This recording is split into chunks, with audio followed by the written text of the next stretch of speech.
how many are having issues with understanding when you should use A or N? Raise your hand if you ever had an instance where you were kind of like, I don't know if I should use A, or I don't know if I should use N.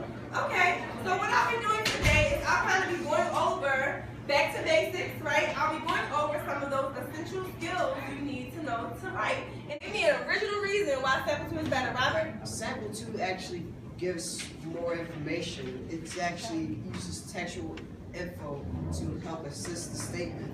Thank you. It gives you more information, so it's not just, oh, well, I believe this, right? It tells you, well, not just me, but Pew Research Institute also supports this. And we've talked about textual evidence a lot in class, specifically when we've been discussing essays, but I just wanted to do a little review to remind you of the importance of textual evidence. What we're going to be doing right now is you're going to be reading and annotating an article, okay, discussing police brutality.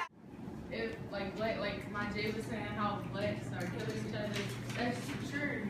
But like if people like support each other and we could like be good together and like clean it up, like that would be actually good for the black communities. In paragraph 3, it says the epidemic of unarmed blacks being killed by police comes not when black crime is low, but not when black crime is high, but when it's low. Basically, they killing blacks when we're not low. Basically, they killing blacks when we're not doing anything. But crime rate from blacks decrease, and all of a sudden they want to kill everybody when we're not doing anything. But they try and say we put this on ourselves.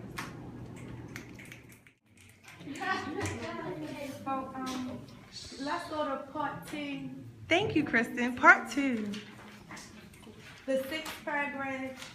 It says, in any given year, less than 5% of African Americans are involved in violent crime as perpetrators or victims.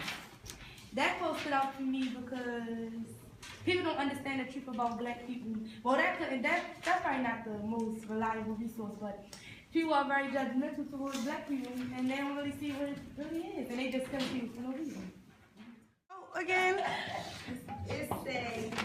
It says pretending black crime is a black crazy problem. It's like pretending New Orleans never got hit by a hurricane. To me, it stood out because it's basically saying you can't pretend like it's all us that's creating all the crime in the world, because it's not.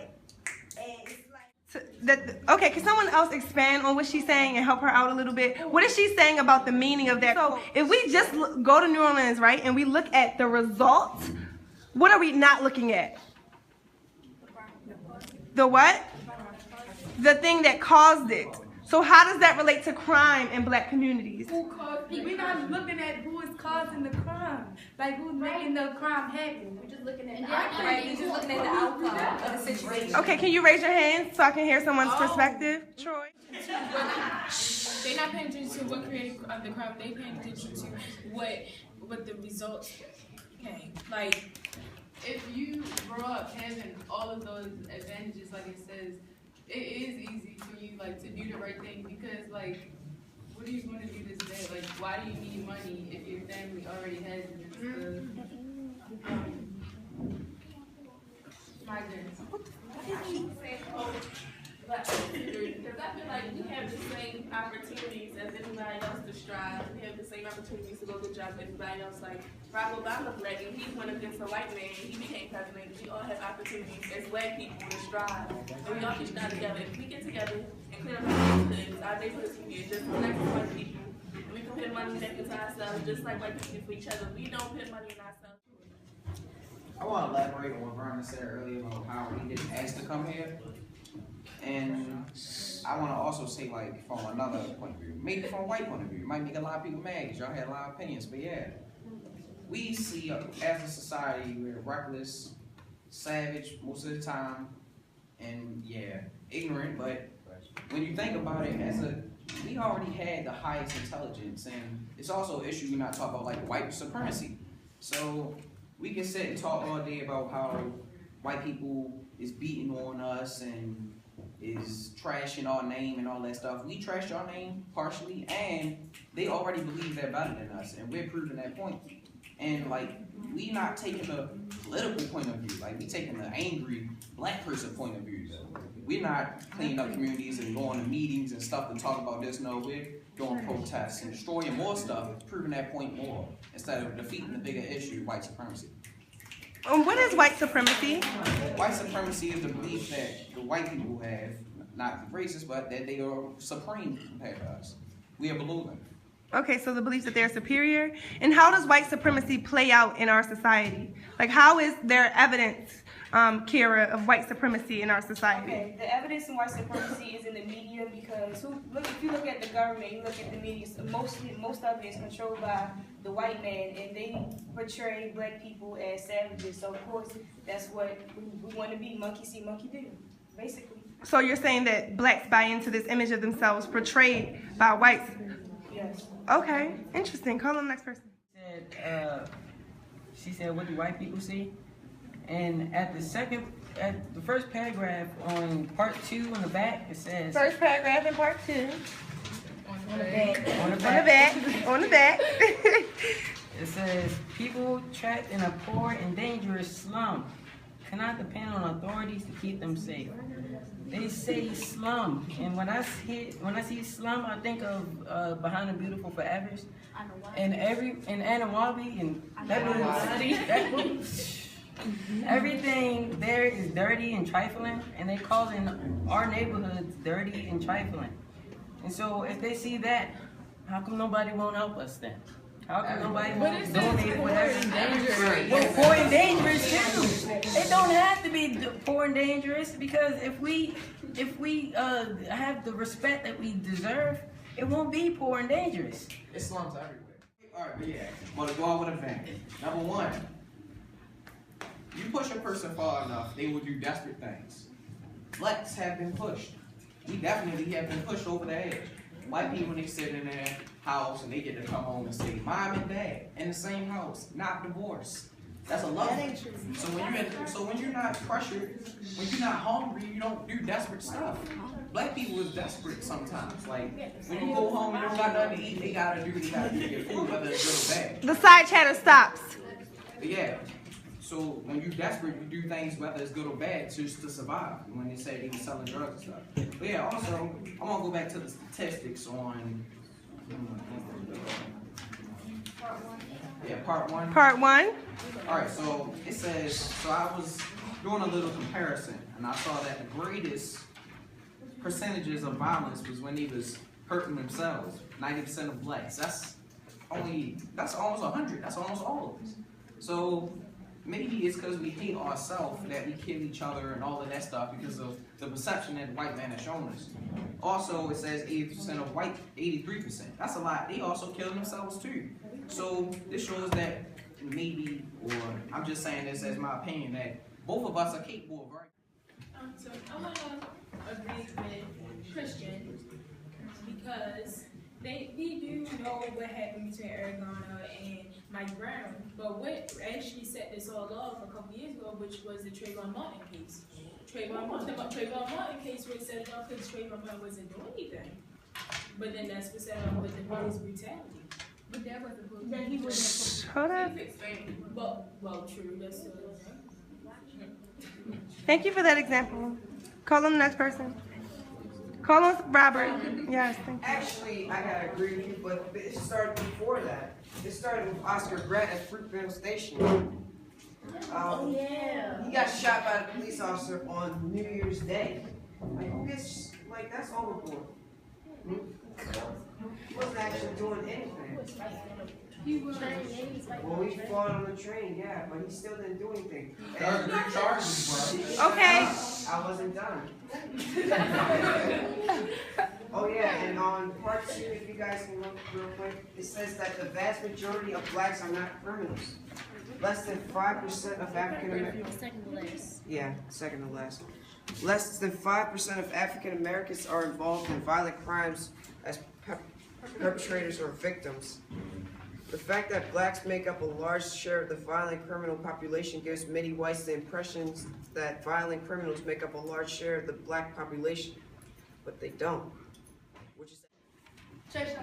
I disagree with Robert was saying because yeah, he's saying he has his struggles, but that's not every black person. Like they try to put us in a category where though we are like living in poverty and stuff, and that's not true because like I don't live in poverty or nothing like that.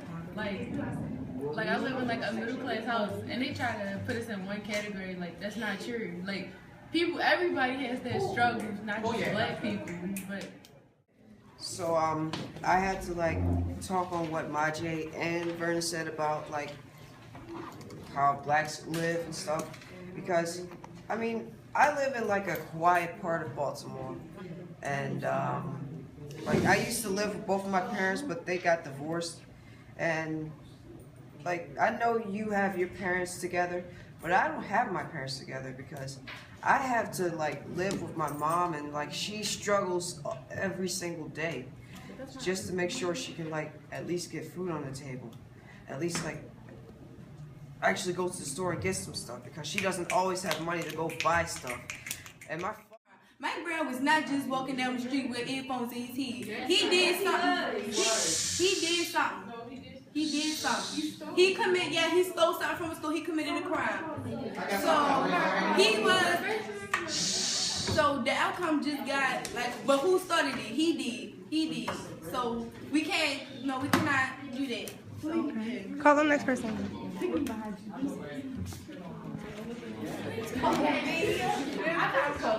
Okay, the side chatter needs to stop. Hands up if you would like to have a turn. Benicia? Okay. I agree and disagree with Benicia because she's saying that Mike Brown did whatever he did. But what did Aaron Gardner do? Nothing. It was on recording the whole time, so you can't say he did nothing. He was selling loose ones. But everybody sell loose ones. But that's you can walk up the street and Batman Excuse me, work is not done. Thank y'all. And y'all, I think everybody in here is like very biased because y'all go by what y'all see in Baltimore and not other stuff, like not other places. Y'all go by like black people so angry and all that, but y'all don't go by what everybody else think and what the white people don't tell you. So I'm picking that. Thank you. I agree with Muck, but I also disagree. Who is Muck? Christian. Oh, Kristen. Okay, I'm sorry.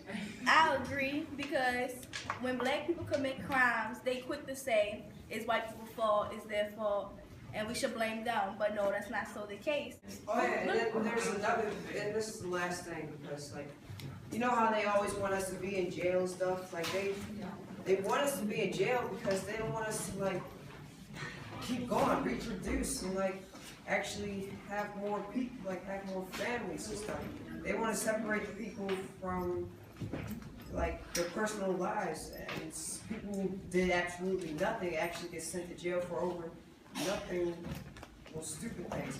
And they want to like give us the death penalty and stuff like that. But when it comes to like this one guy who actually went to shoot up an entire theater in 2012, like did they even consider like putting him on death penalty? No, they gave him a few years and they're gonna basically let him go. They don't let black people go. They let them stay in jail and rot for their entire lives, and probably let their entire children rot in jail for their entire lives too. Because this whole I'm sorry. Because it's like it's basically biased against the whole black race. When we do absolutely nothing, we're not just. They want us basically put us on a little statistic. They let those define us, and we can't define our own selves. Like that's racial and social injustice on a global scale, because they won't let us. They won't let us basically let our voices be heard, and they say that the revolution won't be televised because it's not. And the revolution will be heard. Like everybody will get their voices heard. Thank you, Robert. Can we give Robert a round of applause? It did so well.